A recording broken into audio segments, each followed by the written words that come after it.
Back on the ship, we hear an explanation of psychohistory from Harry. We're not meant to interfere in the war between Empire and Foundation. Well, you said the math was off course. Let's fix it. So I really didn't like this line. The math is off course. The math doesn't have a course. It has an infinite number of courses, each with their own little probability. And I think Harry has set up the galaxy and the Foundation and the Second Foundation to try to make the most probable course the least bad course that gets us back to prosperity. Being off course would mean we're on a lower probability path, but still predicted by psychohistory. So it's off course in the sense we're not on the most probable, the best course, but it's a probabilistic statement. So the fact that Salvor thinks it's either on or off is kind of a misunderstanding of what psychohistory says, I think.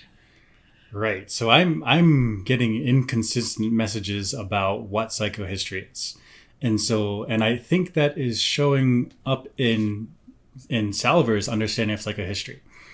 It makes me wonder if the writers have read the book, because do they understand what psychohistory is? From what I understand about Isaac Asimov was that he was a PhD. He had taken chemistry. He taught like biochemistry or maybe something with animals. But he had his understanding of chemistry, of ideas of macrostates and microstates. When things are so small that you can't see them with your eyes, you have to treat things with only probabilities, because you don't know if gas particle A is here or here or here. All you can say is that it's in the box somewhere. So then you assign, well, if there's two boxes, is the gas particle A in this one or this one? Is there A and B, and where are they? You start creating a bunch of different possibilities, microstates, that overall end up in an overall state called a macrostate. And so he wrote this idea, Isaac Asimov wrote this idea of psychohistory really grounded in that idea of probabilities. There is no right state, there's no wrong state, they're just states with different amounts of likeliness or unlikeliness. Mm-hmm. And so Salvor here saying that there's a right and wrong, and also Harry not explaining it, sounds like he also doesn't understand Asimov's explanation of psychohistory. Very peculiar, very strange. Yeah, very strange. And I'm not sure they understand what psychohistory is. The writers, I don't know if they understand what it is. Because if we're saying we're so far off the course that we're in such a low probability path that we're going to head in a different direction, psychohistory is not worth a damn. That's right.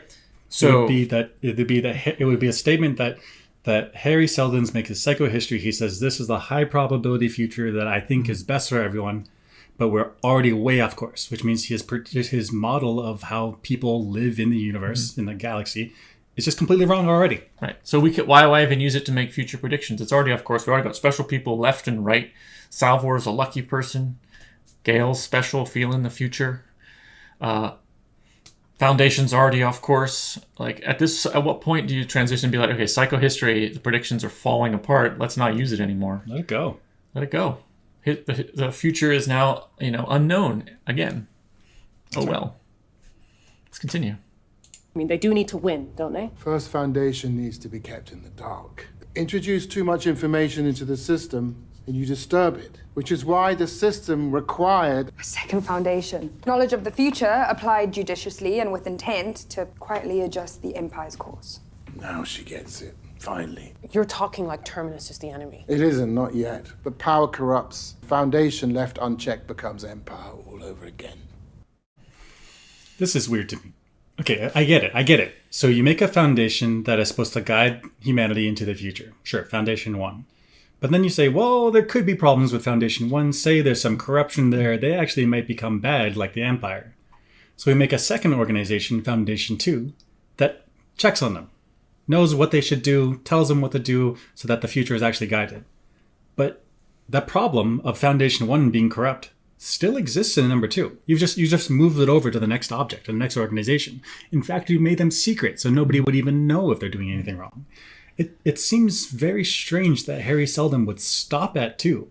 He hasn't actually solved the problem. You would need maybe 3 or 4 separate Foundations 2, 3, 4 to check on each other, then guide Foundation 1.